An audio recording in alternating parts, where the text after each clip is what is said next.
use that as a springboard to talk about structure and function. Okay, the structure and function kind of becomes more apparent throughout the semester, and thinking that's true, especially with like DNA. We haven't talked about structure and function necessarily with DNA yet. Proteins we've talked a little bit about. Where we've really talked about it is with phospholipids. Okay, and so in terms of the exam, if you expect to see this, it's going to be primarily with phospholipids. And, well, I guess carbohydrates to an extent as well, but we'll come back to that.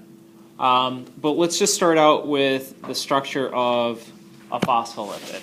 Or, sorry, fatty acid. Let's just start with that. What is the structure? What functional group do we have on every single fatty acid? No, that's a phospholipid. I got it. Carboxyl. OH.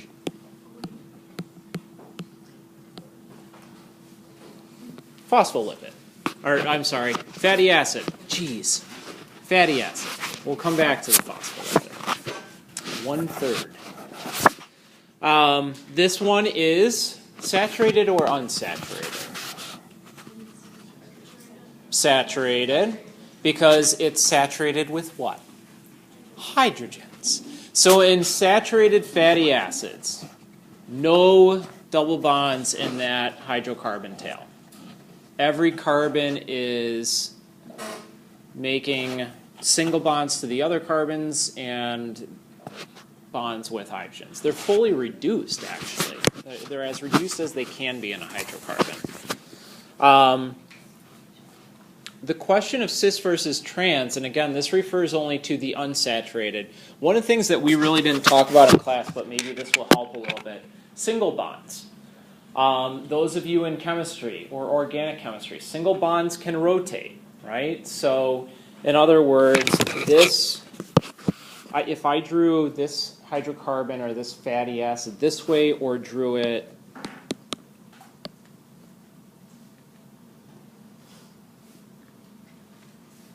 this way, it's the same exact thing. Only thing that has changed is that I've taken this single bond right here and it's rotated. And those single bonds in macromolecules, they have the ability to rotate naturally. What kind of bonds can't rotate? Double bonds. So once you have a double bond, that locks the fatty acid into a cis or a trans conformation, one or the other. So what does trans mean again?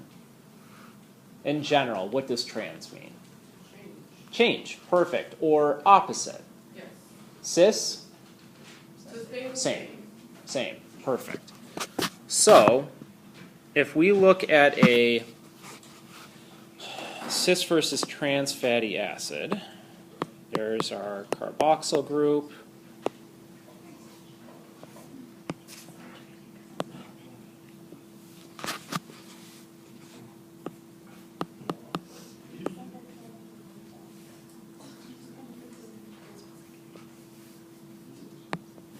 One of these is cis, one of them is trans. How can we identify which is which? Emma. Trans yeah, cis is typically bent, right? What else can we do to identify this? Look on the other sides of the double bond. Good. That's what I usually end up doing, because sometimes even with how it's drawn, it can play tricks on you. So in this case, if we draw a dotted line or a line down that double bond, cis, those adjacent carbons, those that are adjacent to the double bond, are on the same side of that double bond. Trans, they would be on opposite sides. Now, what does this result in? Well, typically in terms of the structure of the macromolecule, this creates a kink in the tail. How does that change the property or the function of a fatty acid?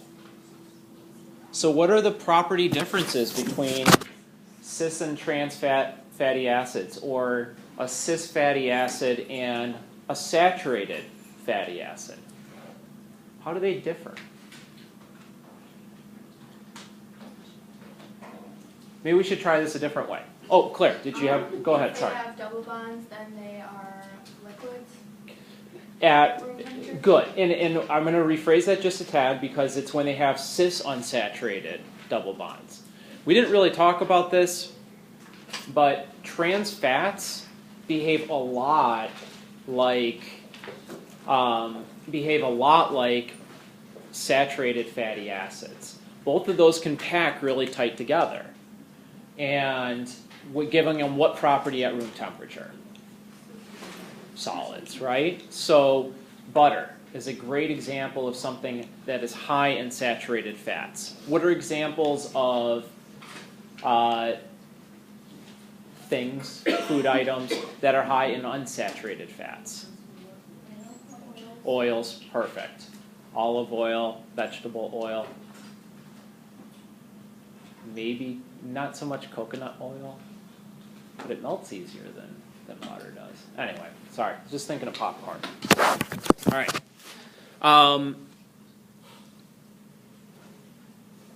The reason why I bring up this dashed line is because last year on the first exam, I remember this was the first question on there. It was a picture of a fatty acid.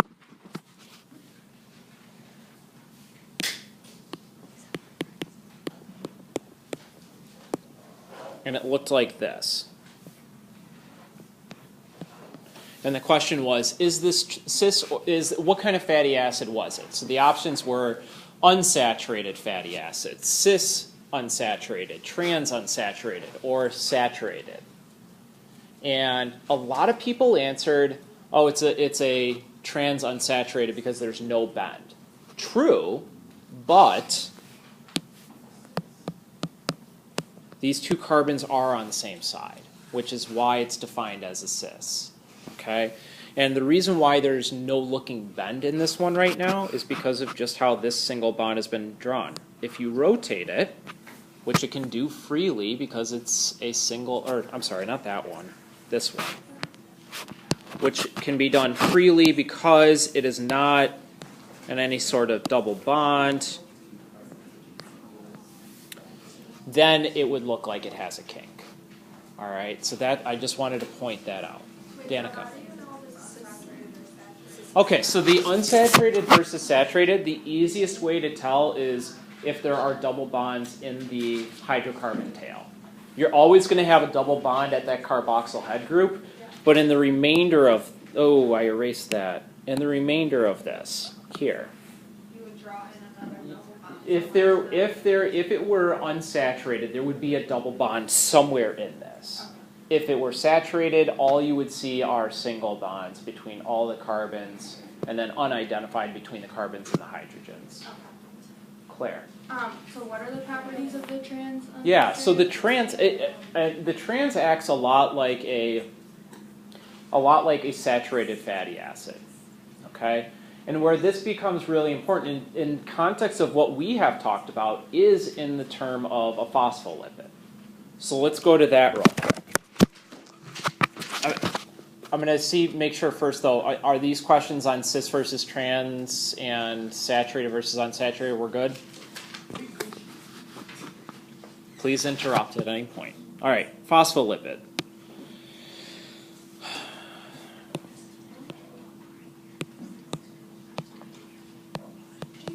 Yeah.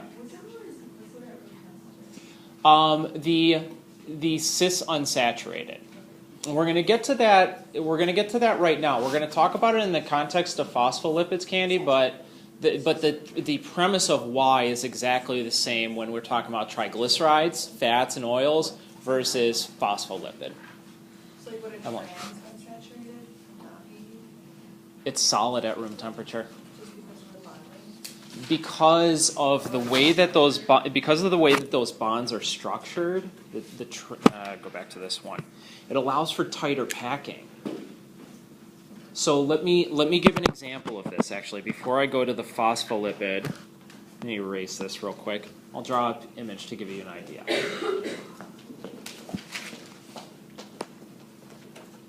I'm just going to draw some hydrocarbons here.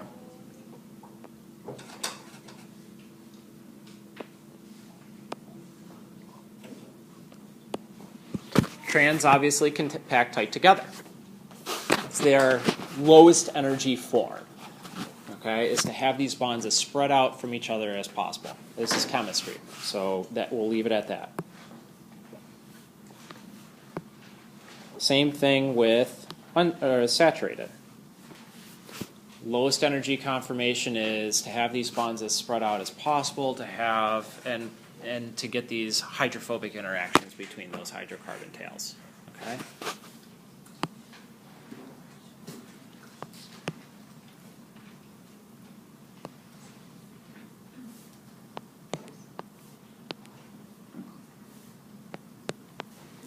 Cis can only pack so close together, right? Those double bonds create a physical boundary between one fatty acid and the next. The way that I liken it is, imagine all of us walking in this room with our arms spread out. That would be like a cis fatty acid, or we could walk like this if we wanted to, right? We'd be spread out, but if all of us were standing up straight like this, we'd be able to pack much tighter. So that's really what's happening here. Okay.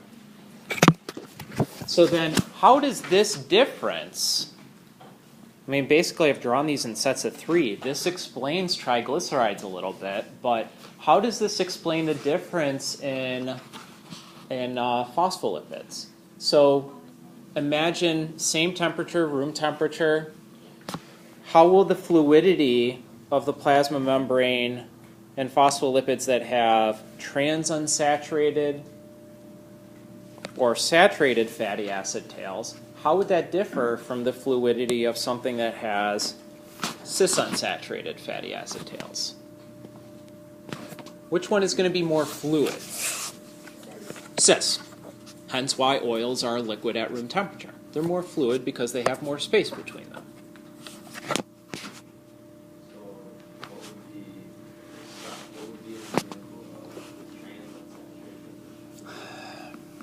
I can't think of a good one off the top of my head, but I mean, you guys have all heard that they've banned trans fats, right? That you've probably heard that term, like New York banned trans fats from all cooking because they found that it actually is more harmful, like health-wise, it's worse than even the saturated fats.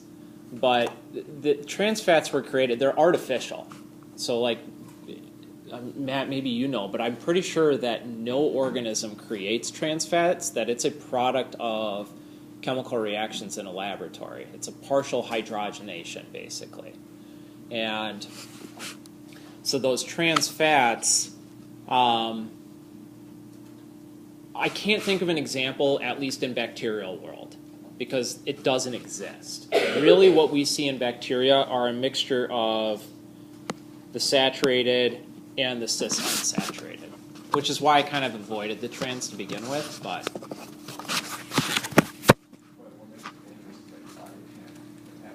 thank you. Yeah, whereas we can metabolize those saturated fats. Thank you.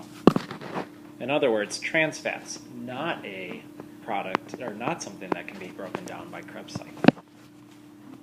Anyway, or beta oxidation. Okay. Going back to phospholipids. So phospholipids have what?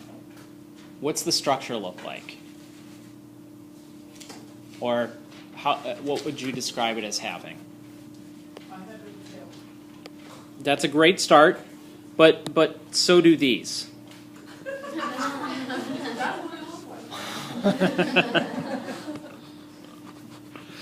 What are we missing? What kind of head do they have?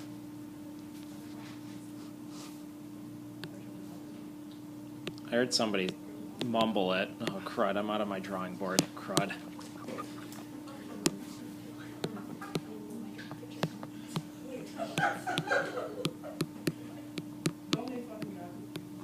Okay, phosphate.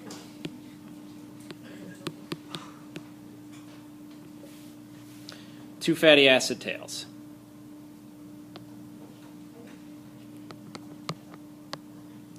And the length of these fatty acid tails can vary. It can also vary whether they are cis-unsaturated, cis-polyunsaturated in some cases, or whether they are saturated fatty acids. So the length and the type can have an effect here.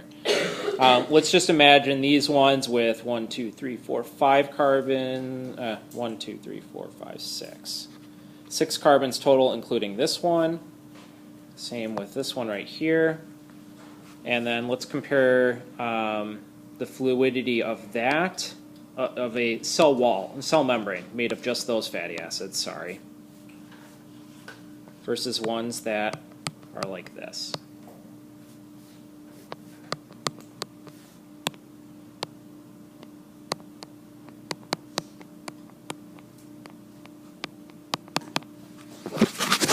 Which one is more fluid at room temperature? Sorry, I had to look because looking down here is not the same as looking up there. One on the right. Why, Emily? It's like the one on the left, they can pack closer together. Beautiful. They can pack closer together. They're saturated, therefore they can pack closer together. The cis has a kink in it. It creates some space. It creates a little bit of elbow room between those phospholipids. At room temperature, which one is going to experience greater amounts of simple diffusion? Cis. Why? Same reason. A little bit of elbow room, a little bit of spacing. These are the types of functions or the types of properties that we're talking about that arise as a result of structural changes. Okay, so the cis versus trans, if everybody remembers the Arctic versus the tropical bacterium, and which one is going to have higher cis versus higher percentages of saturated fatty acids because of maintaining a constant fluidity in the membrane, for example. Those are the types of properties that we're talking about. Okay.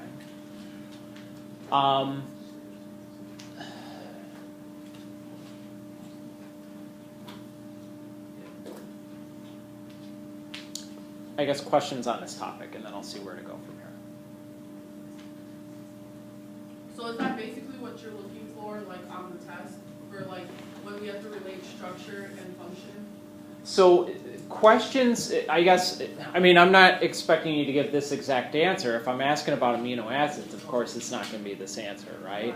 But what I'm looking for you to do is to take the structure and use that to explain how does that affect the function, or how does that property of the structure affect, for example, in this case, the plasma membrane.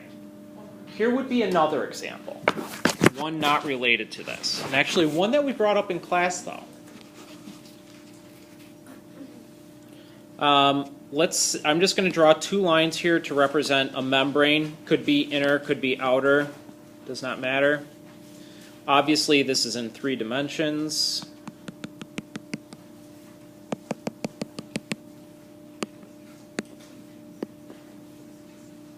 And let's imagine that we've got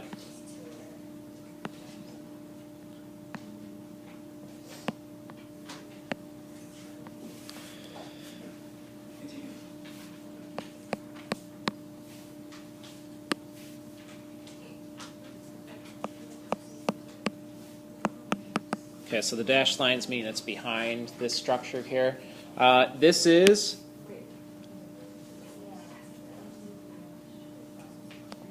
I'm just hearing a lot of chatter, so I'm making sure I'm trying to listen to everything. Swivel head. This is an outer membrane protein. Well, that should tell you what kind of bacteria it's part of. Gram-negative. We went over this one, didn't we? Why is it gram-negative, Zach? Because they're the only ones that have outer membranes. Beautiful. If it's defined as an outer membrane protein, it must be part of a gram-negative, because they're the only ones that have outer membranes. Ah. All right, so this one is bound in the phospholipid bilayer. Tell me, what are the property differences between the amino acid side chains, the R groups, in this region here on the outside versus this region here on the interacting with the aqueous, aka water, solution that the bacterial cells are found in? So how do the amino acid side chains, the ones that are sticking out here, differ from the ones that are sticking out on the surface here? I'll give you a couple of minutes to mull over that one. Take a bite of food, get a drink, hurl into a trash. All right, so this part here would be hydrophilic. Same with this. The baryocenter, hydrophobic. What does that mean about these amino acid side chains? What has to be their property? Hydrophobic, because that hydrophobic interaction contributes to the stability of that protein, right? And we talked a little bit about this, how, for example, proteins, I think we brought up one of the examples in the lecture is lysozyme and how it has negatives and positive charges on the outer face of the protein. It has partial negatives, partial positives, and that gives it the property of being able to be dissolved in water. Essentially, in the case of a poor protein, one like this here, you want that region that's going through the phospholipid bilayer to be hydrophobic so that it quote-unquote dissolves into the membrane, retains its shape in the membrane itself. What about this region out here? Hydrophilic, hydrophobic? Hydrophilic, because it interacts with water. Same sort of reasoning. The hydrogen bonding there helps to stabilize it, helps to maintain its three-dimensional structure. Of course, the property of the channel on the inside, which was not part of the question, would depend on what's passing through it. So if we said that this, for example, was aquaporin, which passes water passively in and out of the cell, what would we expect this to be? Hydrophilic or hydrophobic on the inside? It'd be hydrophilic, to allow that water to interact with the molecules on the atoms, the amino acids on the inside of this, to allow it to move in and out. Okay. So again, another structure, hydrophilic, hydrophobic side chains, or property of the amino acids, contributes to their function, as in this case, a poor protein. Okay. DNA, of course, we'll get to later. I think that kind of covers this. Any other questions with structure and function? Okay. Sid. What's that? Sorry. This one? I was just saying these, I should have circled both of these. Those would be hydrophobic side chains of the amino acid, since they're interacting with the membrane, and inside of the membrane. Zach, then Emma. So, if all of the side chains have what, carbon, nitrogen, oxygen, how can it be hydrophobic? That's a good question. So that takes us back to the structure of an amino acid, right? So when we say side chains, we're not referring to the whole structure. This is something that I don't know if we've explicitly said or not. But there is the backbone,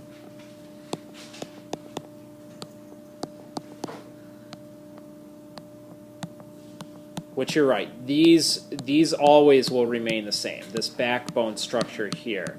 And then there's the side chain, which sometimes is just called an R group. This can differ. And this piece right here is actually, when we get to molecular microbiology and we talk about translation of proteins, it's this right here that differs between those amino acids. The 20 different amino acids that we have the same backbone structure. They just differ by what that R group is. And that R group is what defines these amino acids as being hydrophilic or hydrophobic, because those are really what's interacting with the solution. This and this are usually bound as amino acids as they get linked, but also these side chains are what interact with each other to give us the alpha helices and the beta pleated sheets. And then the rest interacts with the solution. Emma. No, we find it in eukaryotes as well. Yeah, it is. Good question. Okay. Any others on these couple of topics? Okay, so that kind of takes care of those two. What do I want to do next? Oh, well, heck, while we're on this, let's just talk about transport. Methods of transport in general. Simple, passive/facilitated, and active. What does simple mean? I don't know if we defined this one in class necessarily. What's passive mean? No ATP. No ATP through a channel protein of some sort. Poor channel protein, something like that. Sid? Simple, just straight to the membrane. It is. Exactly right. So gases, O2, CO2, pass through by simple diffusion. In other words, because they are, and what kind of substances are going to be able to pass through by that mechanism?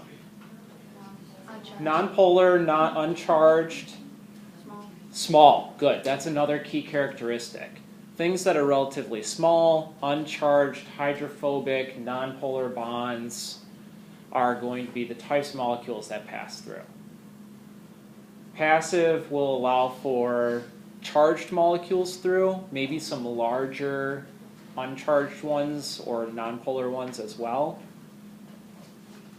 But again, no energy required, which means the movement is with or against the concentration gradient. With. Very good. And then what are our properties of active transport? Use energy.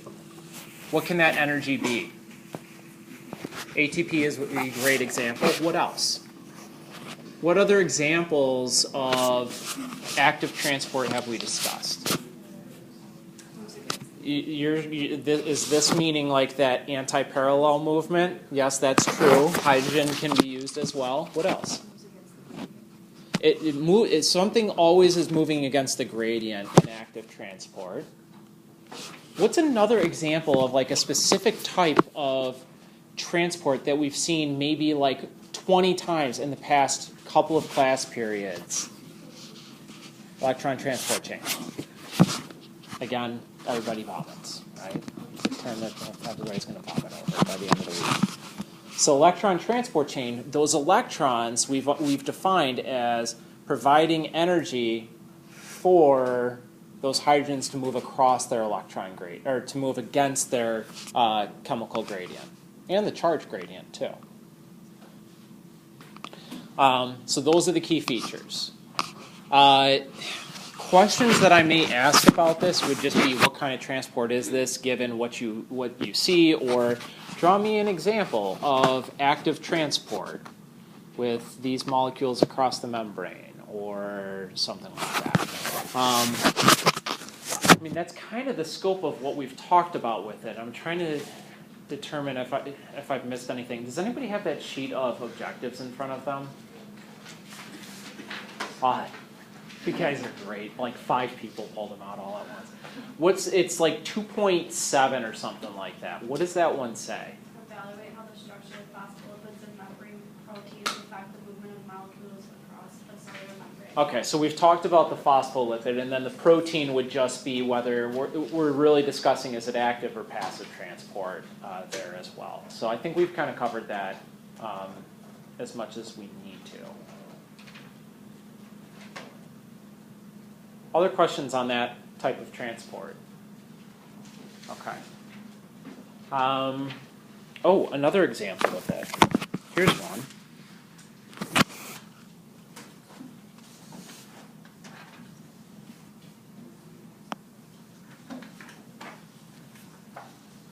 I'm just going to draw a couple of things here. This will be like a game of Pictionary. Bacterial Pictionary. Okay, so picture 1. Morphology. Bacillus. Flagellar structure. Peritrichus. Gram status. Good. Okay, Now, I'm going to zoom in right here.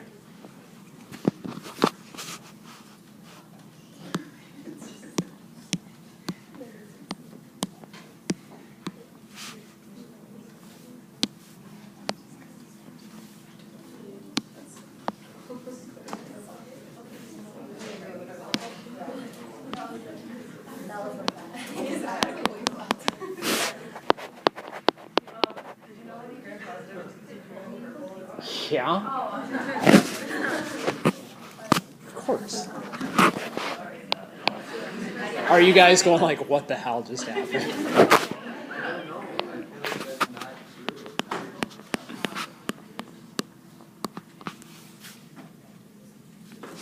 All right, there's multiple questions in this one. All right. First one is the transport of the hydrogens you observe. Is this active or passive transport?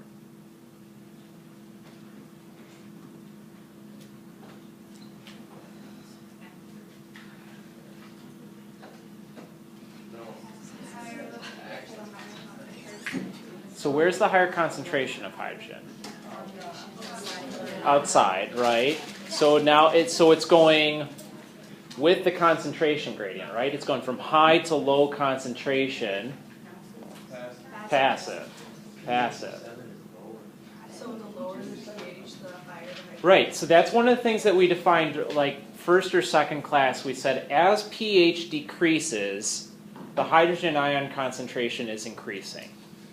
And a pH difference of 1 like this here is actually a hydrogen ion concentration gradient or hydrogen ion difference of tenfold. In other words, the concentration of hydrogen ions on the outside of the cell is 10 times higher than it is inside of the cell, at least in this example here. Okay? This is, well, what this is a picture of.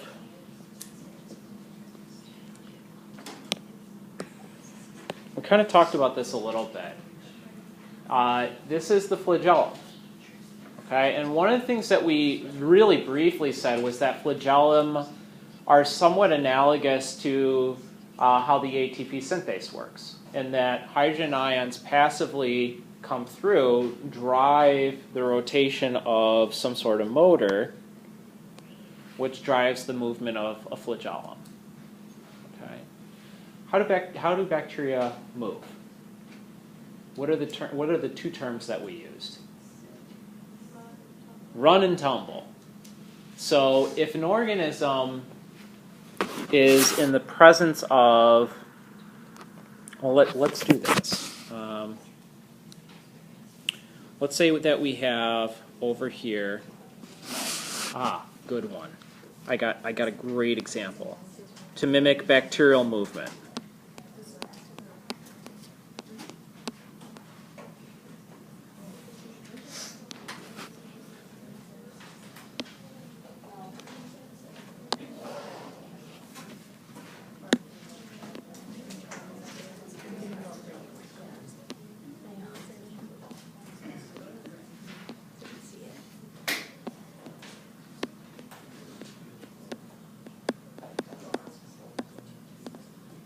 Okay. Oreos are a chemoattractant or a chemorepellent? Total attractant. Okay. Here's me. Because there's an Oreo. Okay. I'm hungry. So, imagine I'm a bacterium, and I start moving in this direction. Okay. I'm going to run until when? You're out of energy. Well, true. Let's say there's an unlimited amount of energy, though. I can run pretty far. Well, I once was. That might help, though, too. Yeah. So bacteria run until they can start to sense a decrease in the concentration. So I would run until, oh wait, I notice I'm going in the wrong direction. And then what do bacterial cells do? They tumble. They go, wee, and they reorient and move in a new direction. And they keep doing that again until they start sensing decreased concentrations. And that would occur right about here. And so they tumble. Oh, geez. Tumble. And maybe they go this way. And they're like, wait, that's wrong. And they tumble again. Reorient. Go this way. And they keep doing that over and over and over again. That tumble is completely random. It's not as if they have a decision of which direction are they going to go in. These are all just transmitted messages from the scent of the Oreo. Okay? And eventually, over time, they get closer and closer. Those runs get shorter. Tumbles get more frequent until eventually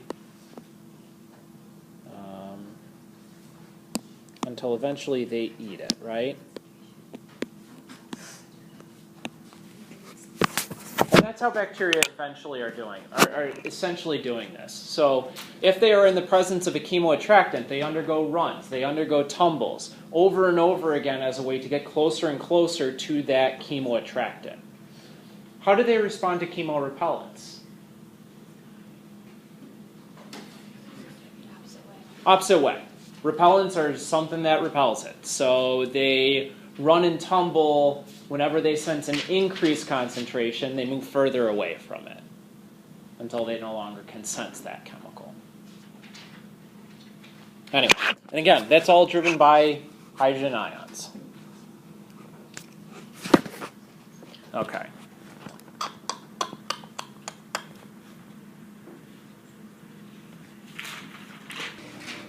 No?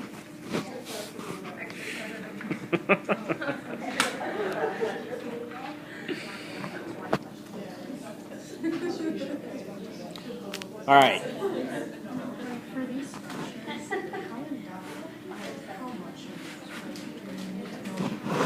Yeah, we can ask that real quick. So Carla was asking, what do we actually need to know about these structures? I think that there are a couple of key characteristics. There are a couple of ways that this questions with these have been asked in the past. One is just like I give a list of different things, like outer membrane proteins are found in gram-negative or gram-positive bacteria, or both.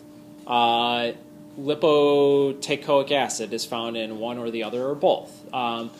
So that's one way I can ask it. The other way I can ask it is for you to draw it. And I might say draw it well enough to be able to distinguish it from the other gram type. So like if I were to ask you to distinguish a gram... Just a second. Yep. Is this pertaining to this question? Yeah, I think the lipoteichoic. We'll come back to that then. If I were to ask you to draw a picture that distinguishes a gram-positive from a gram-negative, what would you focus on? What are the key characteristics you might focus on? Membranes, so the two membranes on gram-negatives versus the one on gram-positive. I heard thickness of the peptidoglycan. Anything else? There's a couple of distinguishing features. Still that one. What's that? Yes. Cell wall, peptidoglycan, yes. Lipoteichoic acid or teichoic acid would be one of them. So what is that? Which one is it belonging to? You tell me. Lipoteichoic acids? Foreign? No, lipoteichoic positive. Oh, well, she was trying to speak here. So the...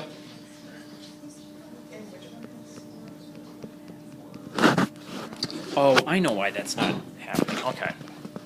Oh, gosh. Okay, so lipoteichoic acid and teichoic acid. We just said that these are defining features of gram-positives. We only find them in gram-positives. We don't find them in gram-negative. We also said very briefly that they're important for the viability of the organism, but how they contribute to it, I have no clue. Okay? But they are a defining feature of gram-positives. Compare that to the gram-negative. What's one defining feature on these that we have not mentioned? The porrin would be one, absolutely. I would include that. What's another one? LPS, the lipopolysaccharide, is another defining feature. And we will later on define that as endotoxin. That's not something you need to worry about right now.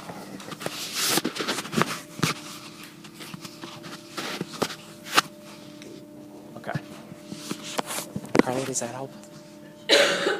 So the key is just focusing on those key characteristics and knowing, I think one way to study this would be actually to take a list of 8 terms, the ones that show up on here: outer membrane, cell membrane, lipopolysaccharide, porin, peptidoglycan, and the ones on the previous slide: teichoic acid, lipoteichoic acid, and just go through which of these show up in gram positives, which ones show up in gram negatives. Just to let people know, there is a graph on page 120 that goes through all of that. Oh, does it? Okay, so Carla said page 120 of the textbook. For those of you that have it, that has a table comparing and contrasting these with each other. If you need to, you can borrow mine, I think. All right, thank you. Should we do some metabolism? Yep, okay.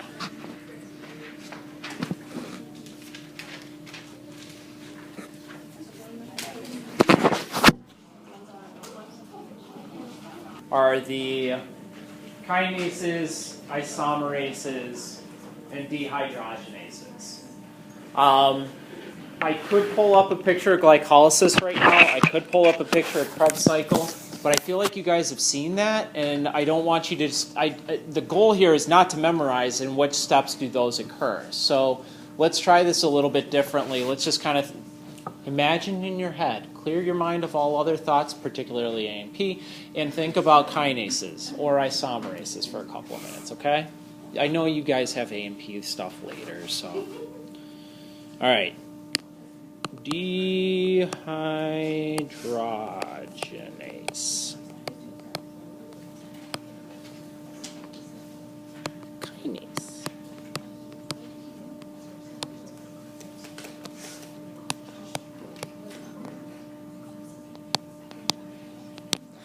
We're going to play a little word association. The worst game of Taboo ever, for those of you that have played Taboo. Okay, I've just grouped these into 3 areas. What I want you guys to do is to take 3 minutes and list all the terms that you would associate with these various enzymes. Okay? So categorize some terminology. Let's do some word association. Where shall we begin? Dehydrogenase. Thank you, Olivia. What words do we associate with dehydrogenase? Beautiful. It was like in chorus. Redox. Good.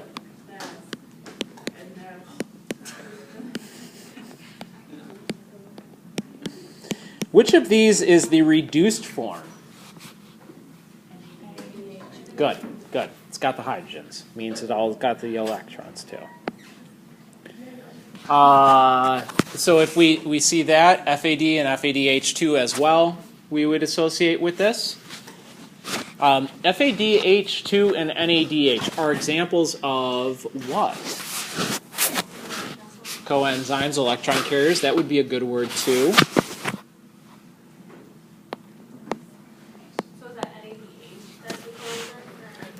Both of them are. It's the same molecule. It's just whether it's the oxidized or the reduced form of that molecule. But we consider both of them to be coenzymes. Yeah. So are both of the ethics. So there's 4 of them. Yeah, I guess so. Yeah. What other terms?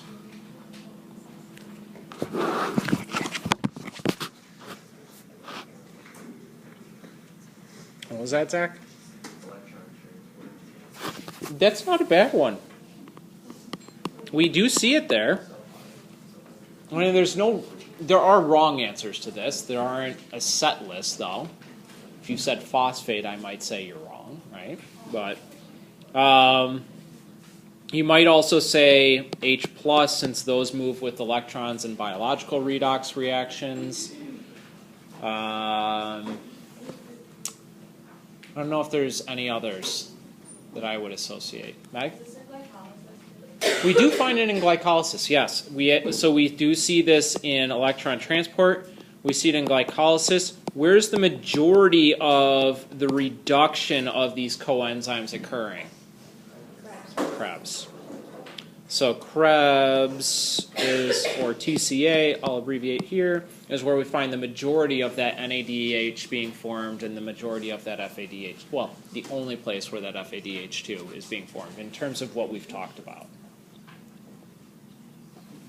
So if you are asked to look for it, if you were asked in a reaction or given a reaction and you are asked what kind of reaction is this, these are the things you might be looking for if you were trying to identify it as a dehydrogenase reaction. Okay? We'll go to isomerase real quick and then we'll come back to kinase. What do we associate with isomerase? Isomers. Good. Meanings what? Isomers have same molecular formula, different structure. Beautiful. Beautiful.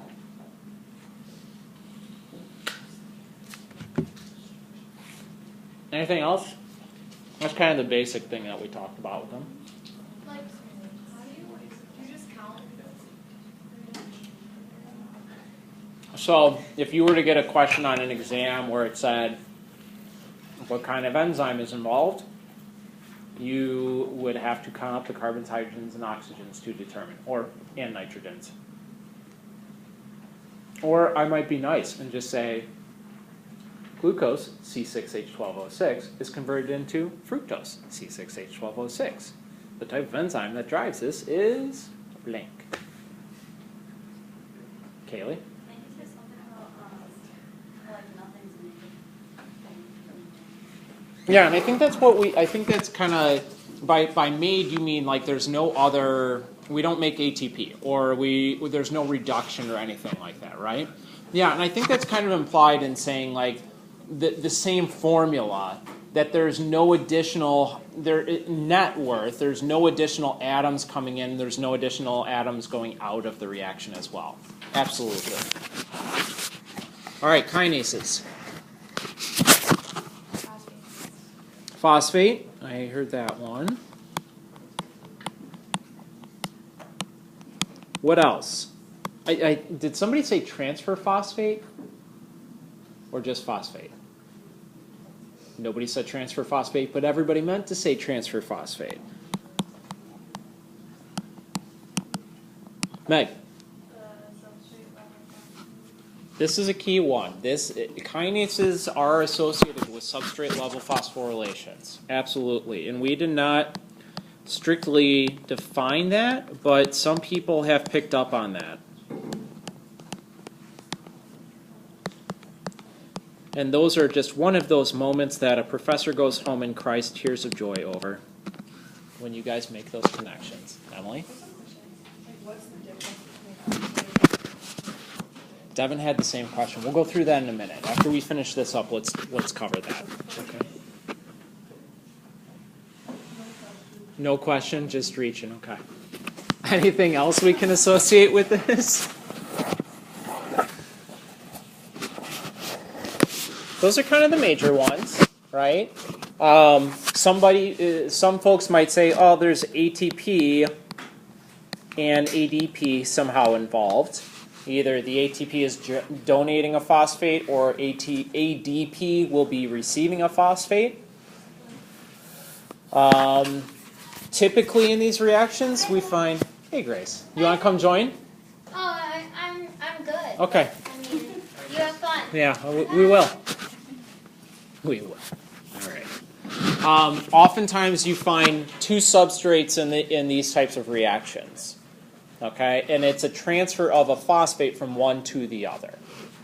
And so let's skip ahead real quick to substrate level phosphorylation. What that term really means is the phosphorylation is occurring, as the name says, at the substrate level. It's basically a transfer of a phosphate from one substrate to another to generate two new products. The general reaction, if you were trying to think of this in terms of generalities, would be phosphate, some substrate,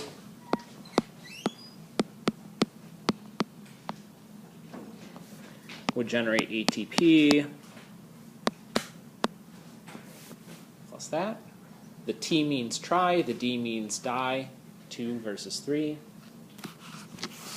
Die, Bart, die. No, that says D, Bart, D.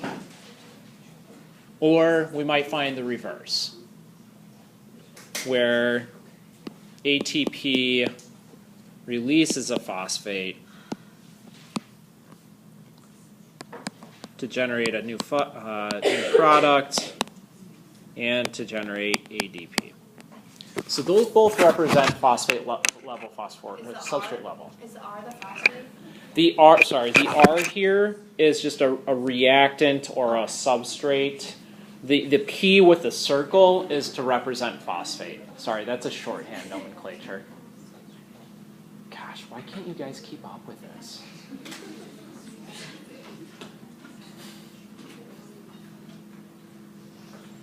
All right. So let's contrast that to oxidative real quick. Sometimes, I will admit that this is true. Sometimes the terminology I use is different from what Pete's using, from what Jess is using. We've talked about oxidative phosphorylation as like what a lot of people have learned it as. Oxidative phosphorylation is electron transport chain and chemiosmosis. If that's how you want to think of it, it's perfect. It works. It's exactly correct. I've seen a different definition recently, which is just redox reactions leading to phosphorylation. It's the same thing, because what is the electron transport chain but nothing but a bunch of redox reactions that drive hydrogen ions across the membrane, leading to the production of ATP. So oxidative phosphorylation is really electron transport and ATP synthase combined together. Okay. Substrate level pretty much occurs everywhere else.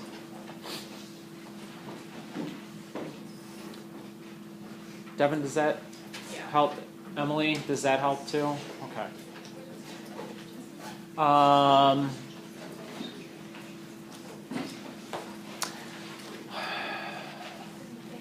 Have a great evening. On this last one here, and we can definitely go over more, but I see interpret test results and then methods used to identify and classify microbes. I have a feeling that these are slightly intertwined, but that also identify and classify might include the serological tests and the DNA sequencing.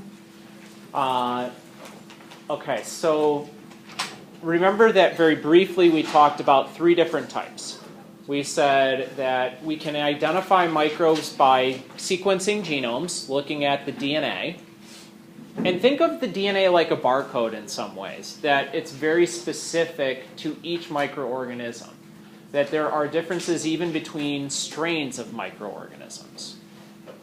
I hope that we will come back to this later on, especially as we take a look at the human microbiome. A lot of the human microbiome these days is just sequencing of the 16S, or that fragment of DNA that encodes the ribosomal DNA or ribosomal RNA. Sequencing unique regions of that, or variable regions, can allow us to identify at least the genus of a microorganism.